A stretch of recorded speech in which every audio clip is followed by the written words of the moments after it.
नमस्कार दोस्तों, new session classes में आप सभी का स्वागत है। इंडियन ज्योग्राफी में हमारा टॉपिक था उत्तर का विशाल मैदान। उत्तर के विशाल मैदान के बारे में हमने पिछले वीडियो में देखा था, इसकी निर्माण कैसे हुआ, इसका विस्तार कहाँ का है और इसके क्षेत्रफल, आकार, आकृति के बारे में हमने पिछले वीडियो में देखा था। और हमने इसके उत्तर के विशाल मैदान को हमने दो भागों में विभाजित किया था। फर्स्ट था भौगोलिक आधार पर इसका वर्गीकरण और सेकेंड है प्रादेशिक आधार पर इसका वर्गीकरण। भौगोलिक आधार पर हमने इसको 4 भागों में बांटा था: भाबर प्रदेश, तराई प्रदेश, खादर प्रदेश और बांगर प्रदेश। ये हमने उसके उत्तर के विशाल मैदान को भौगोलिक आधार पर बांटा था। और अब हम आज बात करेंगे प्रादेशिक आधार पर इसका वर्गीकरण। प्रादेशिक आधार पर हम इसको 4 भागों में विभाजित करते हैं। फर्स्ट है राजस्थान का मैदान, राजस्थान का मैदान। सेकंड है पंजाब हरियाणा का मैदान, पंजाब हरियाणा का मैदान। थर्ड है गंगा का मैदान, गंगा का मैदान। इसको हमने 3 भागों में विभाजित किया है: ऊपरी गंगा का मैदान, गंगा का मैदान, मध्य गंगा का मैदान,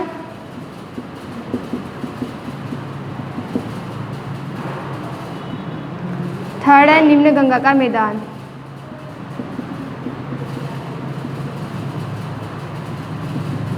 फोर्थ है ब्रह्मपुत्र का मैदान।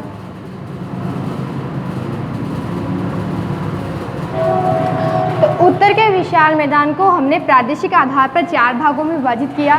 फर्स्ट है राजस्थान का मैदान, सेकंड है पंजाब हरियाणा का मैदान, थर्ड है गंगा का मैदान। गंगा के मैदान को हमने 3 भागों में विभाजित किया: ऊपरी गंगा का मैदान, मध्य गंगा का मैदान और निम्न गंगा का मैदान। फिर फोर्थ नंबर पे आता है ब्रह्मपुत्र के मैदान।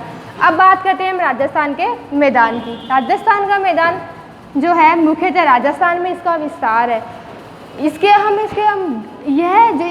ये स्थित जो हमारी अरावली पर्वतमाला है, अरावली पर्वतमाला है, वो सबसे प्राचीन और अवशिष्ट पर्वतमाला है। इसके पश्चिमी भाग में, अरावली के पश्चिमी भाग में ये स्थित है।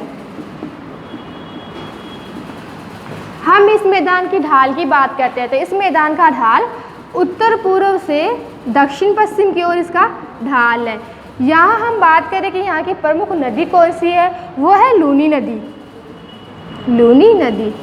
यहाँ से एग्जाम में क्वेश्चन भी आया हुआ है कि राजस्थान के मैदान की प्रमुख नदी कौन सी है, वो लूनी नदी है जो कच्छ के रण में गिरती है। अब बात करते हैं यहाँ की उत्तर पूर्व में घग्गर नदी का सूक्ष्म मैदान है और दक्षिण पश्चिम में जो जलोढ़ निर्मित या उपजाऊ मैदान होते हैं उसको हम रोही कहते हैं। रोही किसे कहते हैं? रोही। दक्षिण पश्चिम में जो उपजाऊ मैदान होते हैं या जलोढ़ मैदान होते हैं उन्हें हम रोही कहते हैं। राजस्थान के मैदान की हम सबको पता है यहाँ वर्षा कम होती है, वर्षा कम होती है। इसके आधार पर इसको 2 भागों में विभाजित किया गया है। फर्स्ट है मरुस्थलीय भाग, मरुस्थलीय भाग। सेकंड है राजस्थान का वागड़ प्रदेश, राजस्थान का वागड़ प्रदेश। मरुस्थलीय भाग में 25 सेंटीमीटर वर्षा होती है और राजस्थान के मैदान में 25 से 50 सेंटीमीटर वर्षा होती है। इस मैदान में प्रमुख झीलें पाई जाती है। जो नमकीन झील है वो है देगाना, देगाना, सांबर। सांबर झील सबसे बड़ी नमकीन झील है।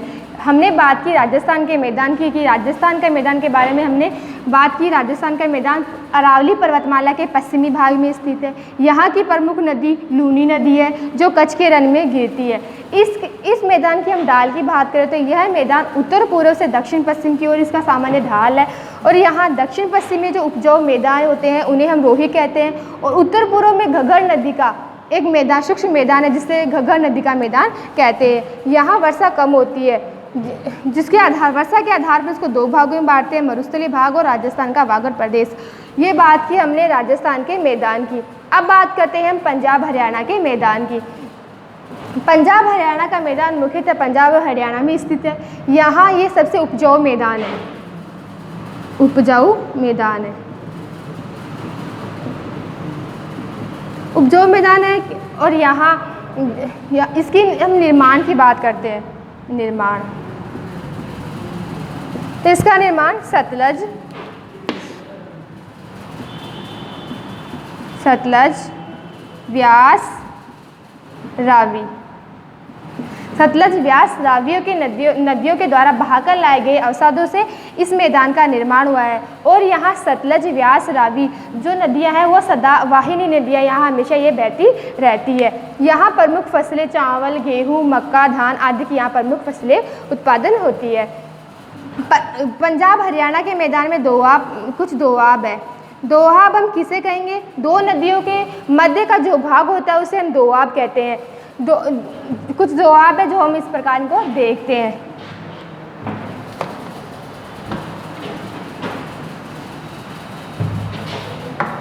हम बात करते हैं कुछ नदियों की, जैसे सिंधु नदी, 2 नंबर पे झेलम नदी, 3 नंबर पे चेनाब नदी, 4 नंबर पे रावी नदी, 5 नंबर पे व्यास नदी, 6 पे सतलज नदी। यहाँ इन नदियों के मध्य कुछ दोआब पाए जाते हैं जिन्हें हम सिंधु और झेलम के मध्य जो दोआब है वो है सिंध सागर दोआब। सिंध सागर दोआब। झेलम और चेनाब के मध्य है वो चार्ज दोआब है। चेनाब और रावी के मध्य है वो है रचना दोआब। रावी और व्यास के मध्य बारी दोआब। व्यास और सतलज के मध्य बिस्त दोआब है। तो हमने बात की पंजाब हरियाणा के मैदान में कुछ दोआब पाए जाते हैं। सिंधु और झेलम के मध्य सिंध सागर दोआब, झेलम और चेनाब के मध्य चार्ज दोआब, चेनाब और रावी के मध्य रचना दोआब, रावी और व्यास के मध्य बारी दोआब, व्यास और सतलज के मध्य बिस्त दोआब। बारी दोआब और बिस्त दोआब भारत में स्थित है। भारत में स्थित है। यहाँ से क्वेश्चन आ सकता है कि बारी दोआब और बिस्त दोआब कहाँ स्थित है? वो भारत में स्थित है। हम बात करें यहाँ पंजाब और हरियाणा के मैदान में पूर्वी भाग में एक दिल्ली कटक है जो पंजाब के मैदान को और गंगा के मैदान को अलग करता है। पंजाब के मैदान में जब नदियाँ आती है तो यहाँ अपरदन अधिक हो जाता है। यहाँ गड्ढे बन जाते हैं जिसको स्थानीय भाषा में चो कहते हैं हम। चो जो पंजाब है वहाँ होशियारपुर जिला है, वहाँ सर्वाधिक चो पाए जाते हैं। ये बात की हमने पंजाब हरियाणा के मैदान की। अब बात करते हैं हम गंगा के मैदान की।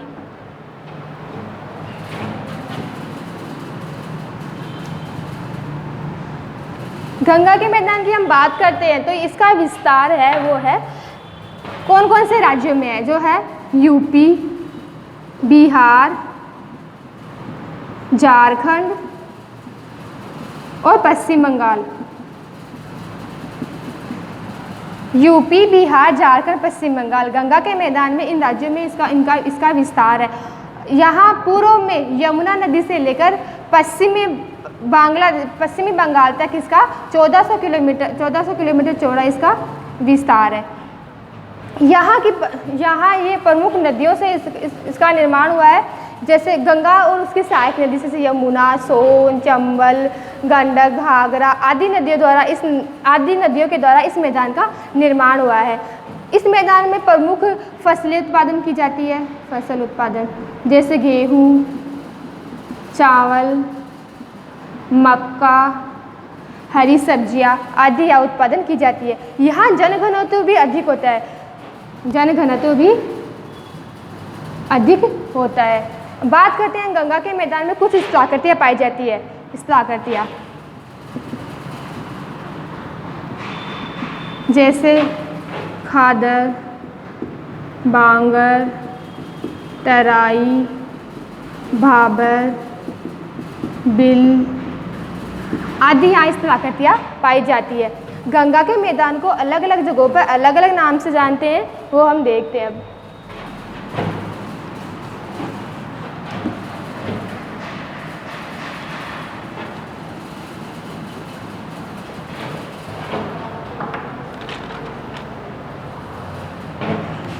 गंगा को मैदान को यूपी, पश्चिमी यूपी में इसको बोलते हैं रोहेलखंड, रोहेलखंड का मैदान।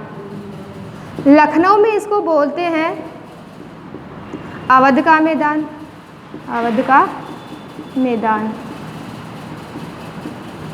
बिहार के उत्तर में बोलते हैं इसको मिथिला का मैदान।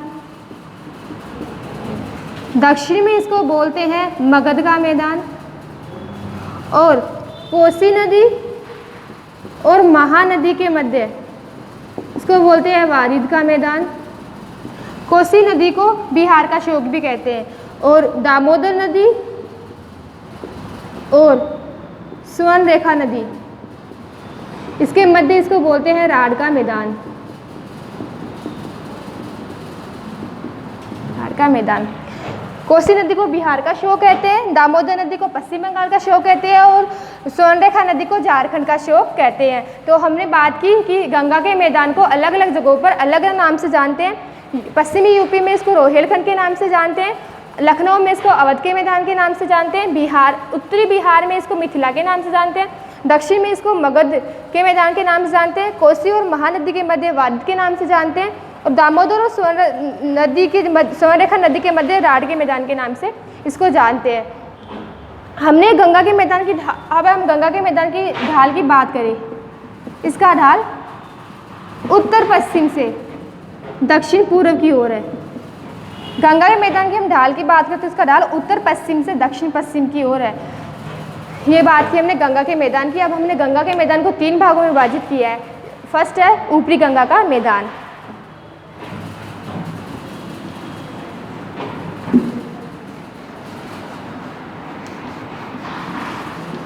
ऊपरी गंगा के मैदान की बात करें तो यह यूपी के 2/3 भागों में इसका विस्तार है। यूपी के 2/3 भाग में इसका विस्तार है। यहाँ प्रमुख फसलें उत्पादन की जाती है, जैसे चावल, गेहूँ, मक्का, बाजरा, हरी सब्जियाँ आदि। यहाँ की प्रमुख नदियाँ हैं जो है यमुना, शारदा, गंडक, सोन आदि नदियाँ। यहाँ की रामगंगा यहाँ की प्रमुख नदियाँ हैं। यहाँ रोहेलखंड इसके अंतर्गत, रोहेलखंड और अवध का मैदान और गंगा यमुना दोआब ऊपरी गंगा के मैदान के अंतर्गत यहाँ आते हैं। अब बात करते हैं मध्य गंगा के मैदान की। मध्य गंगा का मैदान है वो है यूपी और बिहार के 2 जिलों में इसका विस्तार है, पटना और मुजफ्फरबाद में इसका विस्तार है। इस मैदान की हम बात करें तो इस मैदान का जो ढाल है वो मंद हो जाता है, ढाल मंद हो जाता है। यहाँ नदियाँ अपना मार्ग बदलती है, नदियाँ मार्ग बदलती है। यहाँ की प्रमुख नदी गंडक, घाघरा, सोन आदि नदी यहाँ की प्रमुख नदी है। यहाँ गंडक और घाघरा नदी के बीच दोआब स्थित है, और घाघरा और सोन नदी के मध्य यहाँ दोआब स्थित है। ये बात की हमने मध्य गंगा के मैदान की। अब बात करते हैं निम्न गंगा के मैदान की। निम्न गंगा के मैदान की हम पश्चिमी बात करते हैं तो पश्चिमी इसका विस्तार पटना, और यहाँ हम उत्तर में बात करते हैं तो दार्जिलिंग, दक्षिण में बंगाल की खाड़ी तक इसका विस्तार है। निम्न गंगा की हम पूर्वी सीमा की बात करते हैं तो असम और बांग्लादेश तक इसका विस्तार है। बात करते हैं इसके पश्चिमी भाग की तो यहाँ छोटा नागपुर पठार इसका विस्तार है, और यहाँ राढ़ का मैदान इसके अंतर्गत आता है। यह हमने बात की गंगा के मैदान की। अब बात करते हैं हम ब्रह्मपुत्र के मैदान की।